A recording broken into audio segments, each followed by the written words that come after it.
네, 여러분 안녕하세요. 주식의 소리의 애솔입니다.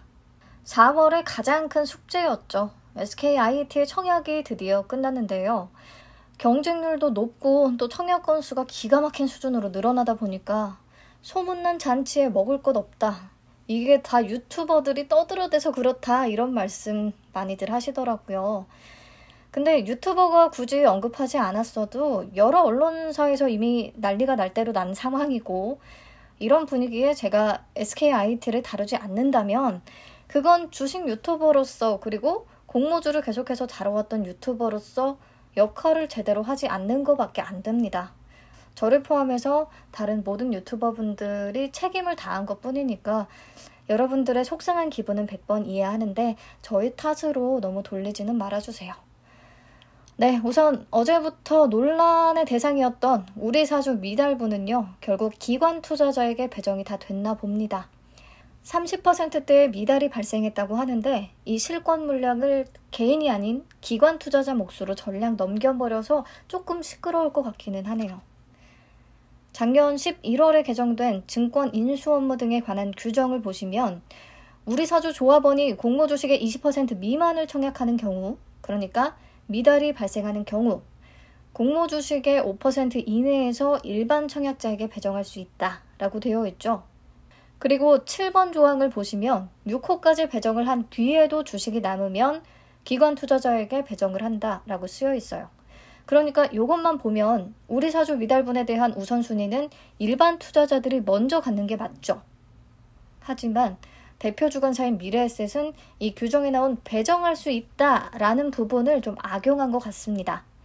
꼭 배정을 무조건 해야 한다라는 의무가 아니라 할 수도 있다이기 때문에 기업공개 인수계획서 작성 당시에 이미 우리사주 실권 물량을 기관에 넘기기로 결정을 했다고 합니다.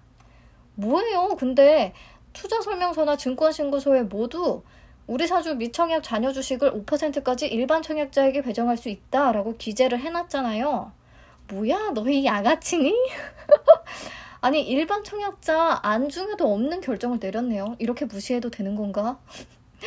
아무튼 이 경우의 문제는요, 만약에 SK바이오팜 때처럼 기관 중에서도 해외 기관 투자자들에게 이번 물량을 많이 넘겼다면 해외 기관들은 의무 보유 확약을 해야 할 의무가 없기 때문에 보통은 안 하거든요.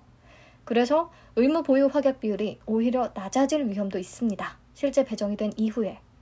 그래서 이 부분은 실제로 배정 내역을 확인해야 알 수 있을 것 같아요.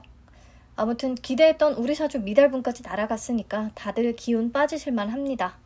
뭐 어쩌겠어요, 이미 끝난 것을. 네, 그래서 마감 집계된 현황 다시 보시면요. 청약 건수가 이렇게 접수가 됐고요. 미래에셋이 또 마음에 안 드는 게 언론에 공개된 마감 데이터랑 현재 MTS에서 확인되는 내역이 달라요. 아직 제대로 다 반영이 안 된 거죠. 그래서 저도 기사를 토대로 작성했고요. 보시면 제가 어제 그 수량을 2배씩으로 높여서 잡았었는데 어제 대비 2배까지 늘어나진 않았더라고요. 일부러 최악을 가정하고 그렇게 잡았던 건데 그래서인지 SK증권이 균등 배정 한 주를 받게 되는 게 엄청나게 기쁘네요. 아무튼 SK를 제외하고는요, 모두 추첨해서 당첨이 돼야 겨우 한 주를 받을 수 있겠습니다.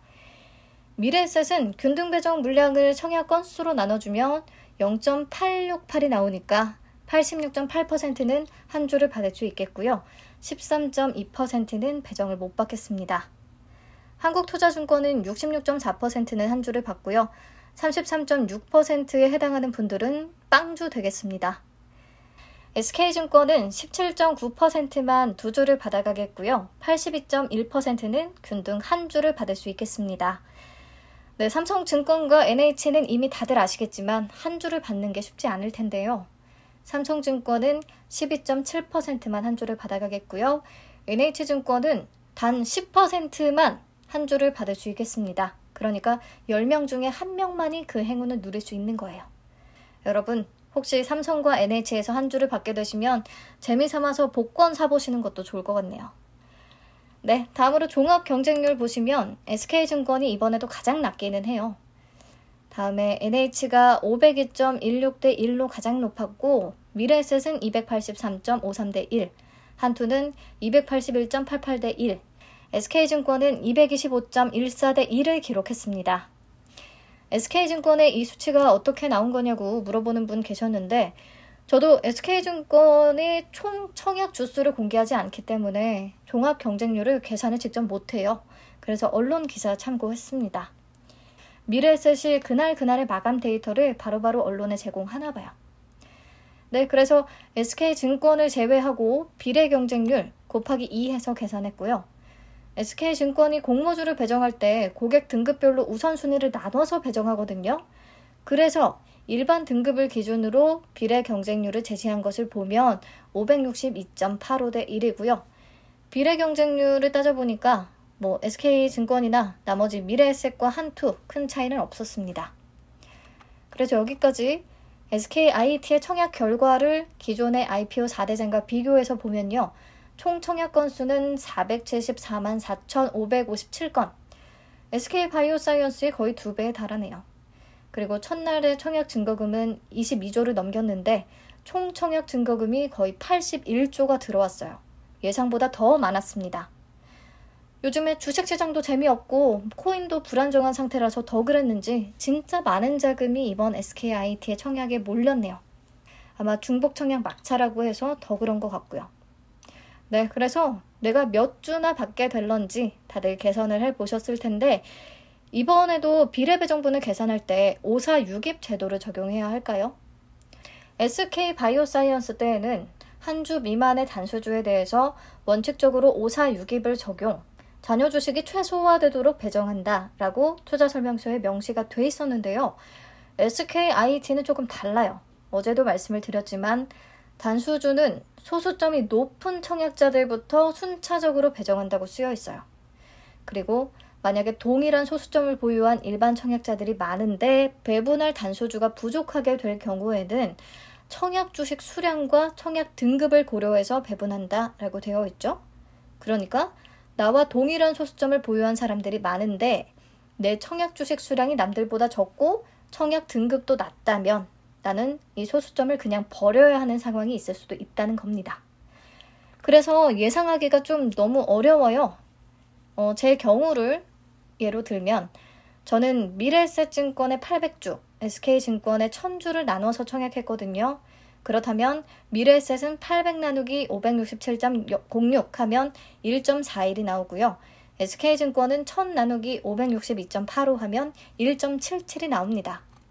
1.41은 0.4, 이 소수점이 낮은 편이라 두 주를 받기는 힘들 것 같고요. 한 주를 받게 될 가능성이 높습니다. SK증권은 0.7이 낮은 편은 아닌데 또 0.8, 0.9 대도 많을 테니까 무조건 받는다고 장담할 수는 없을 것 같아요.